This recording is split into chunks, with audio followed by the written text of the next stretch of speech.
غیر انبیاء کا ذکر قرآن میں کیا گیا ہے کہ اللہ کی آیات کا اثر قبول کرتے۔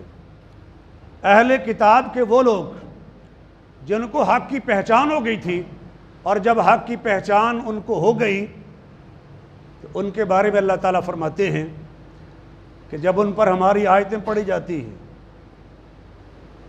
تو کیا کرتے ہیں؟ یبکون، وہ روتے ہیں، وَيَزِيدُهُمْ خُشُوعًا،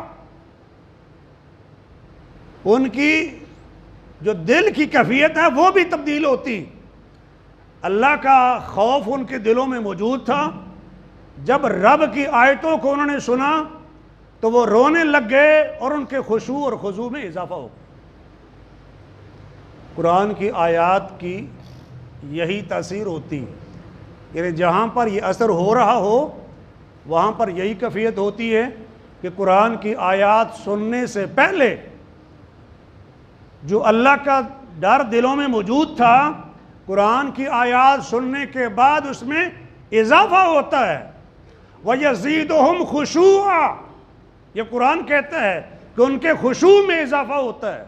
خضوع ہوتا ہے ظاہری طور پر عاجزی اختیار کرنا، اور خشوع ہوتا ہے دل سے عاجزی اختیار کرنا، یعنی ظاہری طور پر باڈی بھی جھکی ہوئی ہو، جسم کے ظاہری اعضاء سے بھی پتہ چل رہا ہو کہ یہ بندہ عاجزی اختیار کرنے والا ہے، اللہ کا عاجز بندہ ہے، اور دل کی کیفیت بھی یہی ہو کہ دل رب کے حضور جھکا ہوا ہو، تو وہ ظاہری طور پر جھکاؤ خضوع ہے اور اندرونی طور پر جھکاؤ خشوع ہے۔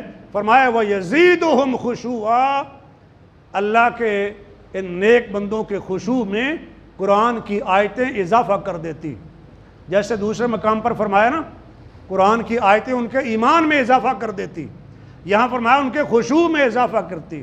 اور ظاہر ہے جب کسی کے خشوع میں اضافہ ہوگا، جب کسی کے خشوع میں اضافہ ہوگا تو ایمان کے اندر بھی اضافہ ہوگا۔ اور جملہ محدثین کا یہ عقیدہ ہے کہ الایمان یزید و ینقص، ایمان زیادہ بھی ہوتا ہے اور ایمان کم بھی ہوتا ہے۔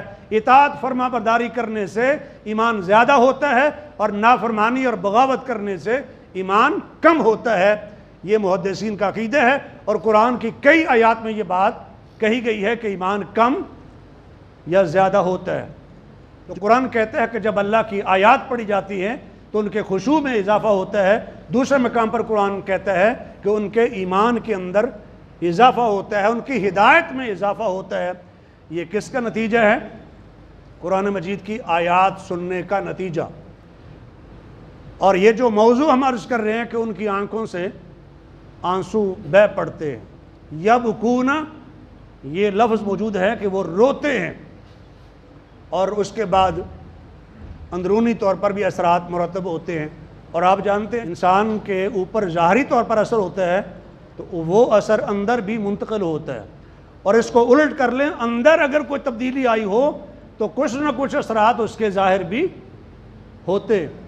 ایک آدمی اندر سے بہت زیادہ غمزدہ ہو، آپ اس کے چہرے کو غور سے پڑھیں تو آپ کو پتہ چل جائے گا۔ اور بعض سادہ طبیعت کو ہوتے ہیں، آپ غور سے نہ بھی دیکھیں، سرسری بھی دیکھیں تو پتہ چلتا ہے کہ بندے کو کچھ ہوا ہے۔ بھئی کیا ہوا ہے؟ ایک بندہ آپ کے سامنے آتا ہے اور اس کا چہرہ دیکھ کے پوچھتے ہیں بھئی کیا بات ہوئی ہے، اس نے بتایا نہیں آپ کو، وہ جو اندر ہلچل مچی ہوئی تھی اس کے اثرات چہرے پر عیاں ہو گئے تھے۔ اور ظاہری طور پر اگر کیفیت ہو کوئی تو وہ پھر اندر بھی منتقل ہوتی ہے۔ کان اگر قرآن سن رہے ہیں تو اندر جائے گی نا وہ بات، جب اندر جائے گی دل کو ٹکرائے گی وہ کیفیت، تو دل کی تبدیلی ہوگی۔ دل میں جب تبدیلی آئے گی تو وہ اثرات پھر دوبارہ ریورس ہوں گے تو آنکھوں سے آنسو جاری ہوں گے۔ کہ بعض لوگ جان بوجھ کے بھی ایسی حرکت کرنے کی کوشش کرتے ہیں، جان بوجھ کے بھی وہ گلیسرین لگا لیں یا کوئی اور میڈیسن لگا لیتے ہیں تاکہ مجمع پر، مجلس پر اثر اچھا رہے، اور لوگ کہے کہ ہاں جی ذاکر صاحب جو ہیں بہت خوب رو رہے ہیں، اور باقاعدہ تکنیک اسی ہوتی ہے، ٹریننگ باقاعدہ اس کی کرتے ہیں، اور پھر کہتے ہیں دیکھا میں نے کیسے رلایا لوگوں کو۔ یہ تو ڈرامہ بازی ہے جو لوگ کرتے، اور ان کو بھی پتہ ہوتا ہے کہ ہم نے بتانا ہے کہ ہم بہت رو رہے ہیں۔ یہ تو اندر چوٹ لگتی ہے تو اس کے اثرات جو ہیں وہ ظاہر ہوتے ہیں۔ کسی کا باپ فوت ہو گیا ہو، کوئی عزیز فوت ہو گیا ہو، اس کو کہنا پڑتا ہے بھئی آنسو نکالو؟ نہیں کہنا پڑتا نا، وہ خود آتے ہیں اندر میں. جب وہ تغیر ہو نا، ایک طوفان مچا ہوا ہو، اس کے اثرات ظاہر بھی ہوتے ہیں. تھوڑا سا ریورس کر لیں بات کو سمجھانے کے لیے عرض کر رہا ہوں.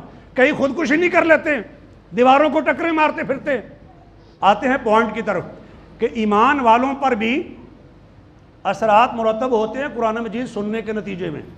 جب وہ قرآن مجید سنتے ہیں اور اس میں غور و فکر کرتے ہیں تو ان کی آنکھوں سے آنسو جاری ہوتے ہیں. انسان جب اللہ کی آیات کو سنتا ہے تو اللہ کے خوف سے اس کی آنکھوں سے آنسو جاری ہوتے ہیں، اور اگر اللہ کی آیات سن کے اس کی آنکھوں سے آنسو جاری نہیں ہوتے ہیں تو اسے غور کرنا چاہیے کہ میرے اندر کس چیز کی کمی ہے. مومنین کا ذکر کر رہا تھا. نبی علیہ السلام نے فجر کی نماز پڑھائی. فجر کی نماز پڑھانے کے بعد آپ نے درس ارشاد فرمایا، اور درس دینے کا کوئی وقت شریعت میں مقرر نہیں. جہاں بھی ضرورت محسوس کریں وعظ و نصیحت کی، وہاں وعظ و نصیحت کی جا سکتی ہے. تو خیر نبی علیہ السلام نے فجر کی نماز کے بعد درس ارشاد فرمایا. صحابہ کہتے ہیں کہ ہمیں جو آپ نے واعظ فرمایا، ذرفت منها العیون، اس سے ہماری آنکھیں بہہ پڑیں، ووجلت منها القلوب، اس سے ہمارے دل کانپ اٹھے.